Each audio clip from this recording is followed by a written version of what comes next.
Hello, I'm continuing my reviews on Universal's Dracula series with Son of Dracula. Now, Son of Dracula came out in 1943, and this is the third film of Universal's Dracula series. The first two films in this series being 1931's Dracula and 1936's Dracula's Daughter. And of course, the character of Count Dracula originated from the novel Dracula by Bram Stoker. Now, I have Son of Dracula on the Dracula Legacy Collection. Now, Son of Dracula was written by Curtis Siodmak. I have no idea if I'm saying his last name right, but he also wrote The Wolfman, and he also wrote Frankenstein Meets the Wolfman, and he wrote a really good Boris Karloff film called The Ape. Or at least I remember that one being good. I haven't seen that movie in years, but that's one I used to like a lot. And the movie is also directed by his brother, Robert Siodmak. Once again, I have no idea if I'm saying their last name right or not. But Son of Dracula, I do think, is a unique film in this series. It's not one of my favorites, but I do appreciate this film a lot. Like, the movie has a very mature storyline, and the film is also set in New Orleans, and the setting definitely gives it a unique atmosphere. Yet, it's still not one of my favorites, though. It's one that I could only see myself watching once every couple of years. Now, the plot of Son of Dracula is it follows this young woman named Catherine, whose father owns this plantation in New Orleans. Now, her boyfriend is this guy named Frank, who's apparently known her since they were both children. And Frank is very worried about her because lately she's been acting very strangely. It turns out that on a recent trip to Europe, she met this count named Alucard, and she's invited Alucard to New Orleans. And right off the bat, you realize that Alucard is a vampire, and the name Alucard is actually Dracula spelt backwards.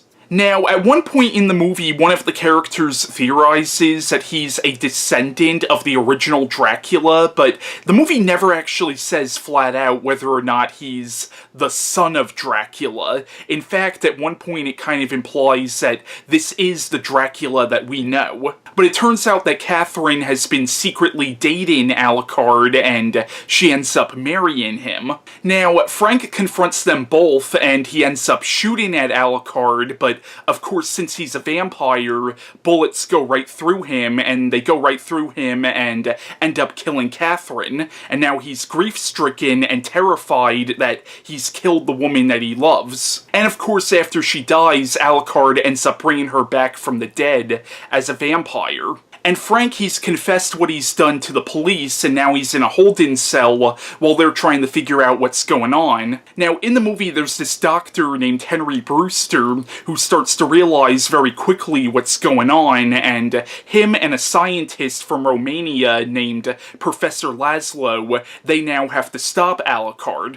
Now, in the movie, Lon Chaney Jr. plays Count Alucard, or Count Dracula, or the Son of Dracula, depending on if you want to believe that theory in the film or not. Now, Lon Chaney Jr. was an amazing actor, but I hate to say it, he was not one of the best Draculas, in my opinion. Louise Allbritton played Catherine in the film, and Evelyn Ankers plays Catherine's sister. Evelyn Ankers also played the character of Gwen in The Wolfman. Frank Craven played the character of Henry Brewster, who I thought was an extremely likable character, and I loved how in the movie, once he finds out that vampires are at work here, he doesn't really fight it. He's just like, okay, I guess they're vampires, we gotta do something about it. Like, he doesn't really, like, cause much of a stink over the fact that they're vampires. He just realizes, okay, this is a situation we have to take care of. J. Edward Bromberg played the character of Professor Laszlo, who was definitely sort of the stand-in for Abraham Van Helsing in this movie, but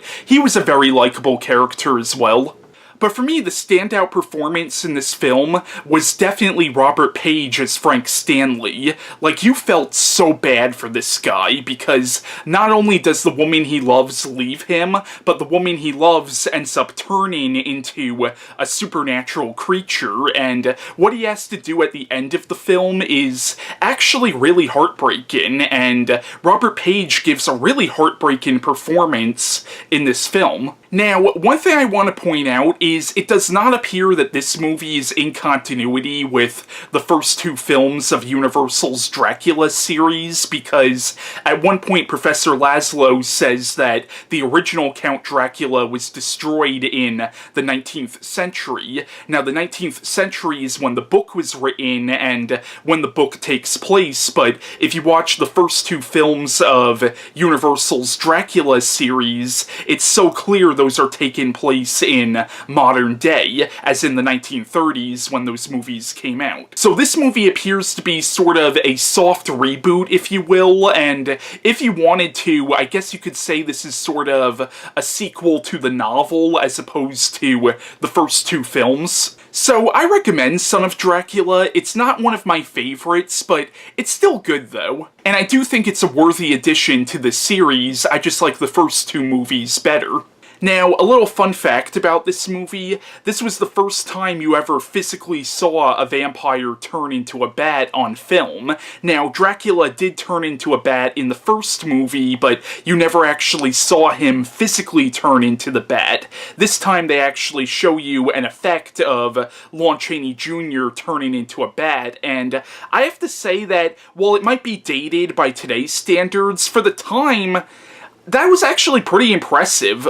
Now, ever since the Universal Dracula series, the character and the original novel that he came from have fallen into the public domain, but Universal still holds the rights to their specific version of the character. But because the character and the book are public domain, there have been countless different Dracula movies made over the years. You had the Hammer Dracula films, which featured my personal favorite Dracula, Christopher Lee. You had movies like Billy the Kid vs. Dracula, Dracula 2000, Dracula 3000. You had Francis Ford Coppola's version of Dracula, which was a direct adaptation of the book, but you also had Dracula show up in comic books like the Tomb of Dracula comics from Marvel, and you had Dracula show up in Batman comics. But even though Dracula originated as a novel, I feel like all these different iterations of Dracula that you see throughout pop culture do owe something to the Universal films. And the name Alucard, which is Dracula spelt backwards, has been used many times after this. Like, there's a character named Alucard in one of the Hammer Dracula films, Dracula AD 1972, who was one of Dracula's familiars. There was also an animated Batman film called The Batman vs. Dracula, and in that movie, Dracula used an alias, which was Alucard. There was also a manga series and an anime called Hellsing, and the whole premise of that series is it followed a descendant of Abraham Van Helsing who had sort of an organization of vampire hunters, but the lead vampire hunter was actually Dracula himself, who now calls himself Alucard in that series, and he's sort of like, because he was beaten by Van Helsing, he's now in servitude to the Van Helsing family. But the name Alucard, it all started with this movie. Now, this wasn't the last film in Universal's Dracula series. There were actually 3 more after this, but the other films in this series were actually crossovers with other franchises. The film that came right after this was House of Frankenstein, which was a crossover between the Dracula series and Universal's Frankenstein series and the Wolfman series. Then there was House of Dracula, which once again was a crossover between Universal's Dracula series, their Frankenstein series, and the Wolfman series. And then the final film of Universal's Dracula series was the 1948 horror comedy film Abbott and Costello Meet Frankenstein, which featured Dracula, the Wolfman, and the Frankenstein monster. Now, I will be reviewing those films, but actually as part of my reviews for the Universal Frankenstein series. And those reviews have already been recorded, and I'm going to be putting those videos up shortly after this video goes up. So, my next movie review will be on Universal's 1931 adaptation of Mary Shelley's Frankenstein.